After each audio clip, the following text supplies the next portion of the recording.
ప్రభువునందు అత్యంత ప్రియమైన దేవుని ప్రజలకి మన ప్రభువును రక్షకుడైన యేసయ్య అతి శ్రేష్టమైన నామంలో మీ అందరికి శుభాలు తెలియజేసుకుంటున్నాను. దేవుడిచ్చిన మహాకృపను బట్టి ఆయన నామానికి స్తుతులు స్తోత్రాలు కలుగునుగాక. ఆయన ఇచ్చిన తరుణాన్ని బట్టి ఆయన నామానికి స్తుతులు స్తోత్రాలు కలుగునుగాక. దేవుడు మన కోసం ఏర్పాటు చేసిన దేవుని వాక్యం ఏమనగా యోహాను సువార్త 14వ అధ్యాయము 14వ వచనము. ఇక్కడ చూసుకున్నట్లయితే, నా నామమున మీరు నన్నేమి అడిగినను నేను చేతును. దేవుడి నామానికి స్తోత్రం. దేవుడు ఇక్కడ ఏమని వాగ్దానం చేస్తున్నాడంటే, ఆయన నామములో మనం ఏం అడిగినా ఆయన చేస్తానని వాగ్దానం చేస్తున్నాడు. ఆయన నామంలో మనం ఏదడిగినా ఆయన చేసే దేవుడు. ఆయన నామములో మనం ప్రార్థన చేస్తే ఆయన దెయ్యాలను పారద్రోలుతాడు. ఆయన నామములో మనం ప్రార్థన చేస్తే మనకి ధైర్యాన్ని ఇస్తాడు. ఆయన నామములో మనం ప్రార్థన చేస్తే మనకి స్వస్థత లభిస్తుంది. ఆయన నామములో మనం ప్రార్థన చేస్తే చచ్చిన వారిని ఆయన లేపుతాడు. ఆయన నామములో మనం ప్రార్థన చేస్తే ఈ లోకాన్ని ఆయన శాంతితో నింపుతాడు. ఆయన నామం మనం తలుచుగానే ఎంతో ధైర్యాన్ని మనం పొందుకుంటాం. ఆయన నామంలో మనం ప్రార్థన చేస్తే ప్రతి అంధకార దుష్ట శక్తిని మనం ఎదిరించగల శక్తిని మనం పొందుకుంటాం. ఆయన వాగ్దానం చేస్తున్నాడు, నీకు నాకు ఏమనగా ఆయన నామములో మనం ఏమడిగినా మనం పొందుకుంటాం. ఆయన నామంలో నువ్వు స్వస్థత అడుగుతున్నావా, నువ్వు పొందుకోగలవు. ఆయన నామంలో నువ్వు ఏదైనా బాధలో లేదంటే ఆర్థిక ఇబ్బందులో నువ్వు ఉన్నావా, నువ్వు పొందుకోగలవు. ఆయన నామంలో నువ్వు భయంకరమైన రోగముతో నువ్వు బాధపడుతున్నావా, ఆ యొక్క రోగం నుంచి దేవుడు నిన్ను విడుదల చేస్తాడు. ఆయన నామంలో నువ్వు ఏ పరిస్థితిలో ఉన్నా, అశాంతిలో ఉన్నా నిన్ను శాంతిలోకి దేవుడు నడిపిస్తాడు.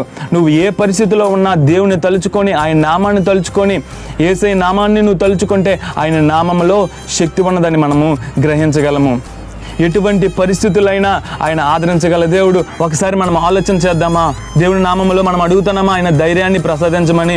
దేవుని నామములో మనం అడుగుతున్నామా మనకున్న యొక్క ప్రతి రకమైన సమస్య తొలగించమని?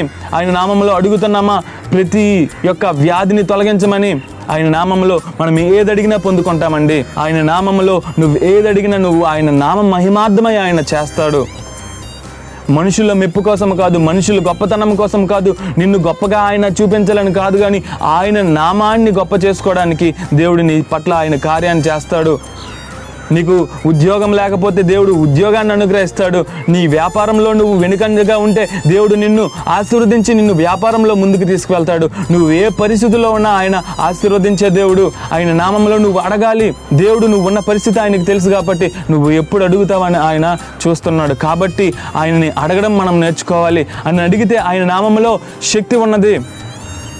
ఆయన అంటున్నాడు, ఆయన నామంలో ఏది అడిగినా ప్రతిదీ ఆయన నామంలో చేయడానికి సమర్థుడు, చేయగల సామర్థ్యత ఆయనలో ఉంది. కాబట్టి ఆయన నామంలో మనం అడగడం మనము నేర్చుకోవాలి.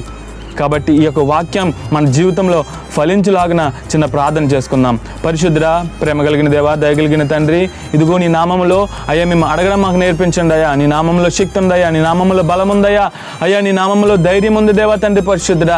ఇదిగో యేసయ్యా దేవా తండ్రి అయ్యా, గొప్ప కార్యాలు కార్యాలు చేయగల నామము దేవా, నీ నామము దేవా తండ్రి పరిశుద్ధుడా.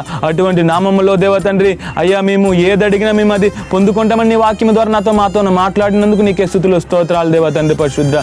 ఇదిగో నీ నామములో అడగడం మాకు నేర్పించండి అయ్యా, అడిగింది మేము పొందుకోవడం మాకు నేర్పించండి దేవా. నీకే స్తుతులు స్తోత్రాలు చెల్లించుకుంటూ ఈ యొక్క ప్రార్థన పాదాల చెంతకు చేర్చుకుంటారని యేసు పరిశుద్ధ నామాన్ని అడిగి వేడుకొని పొందుకున్నామా పరమ తండ్రి, ఆమెన్.